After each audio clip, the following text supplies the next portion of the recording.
A Garda Civil detivo a un veciño da Pobra no marco da denominada Operación Hut Rebur, desartellando así un importante punto de venda e distribución de droga na localidade. A operación iniciouse ao coñecer a posible existencia dun punto de venda de sustancias estupefacientes a pequena escala. Unha vez identificado o individuo, os axentes lograron interceptalo no momento xusto no que estaba realizando unha venda con outra persoa.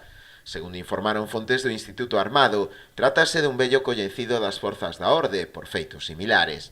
Acúsaselle dun presunto delito contra a saúde pública ao encontrarlle entre as súas pertenzas unhas 900 doses de polen de haxix e 2.810 euros en moeda fraccionada.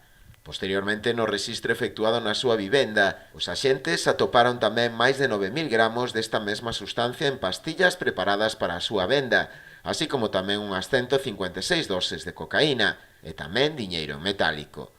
Foi posto xa a disposición do xulgado de instrucción número 2 de Ribeira, que decretou o seu ingreso en prisión.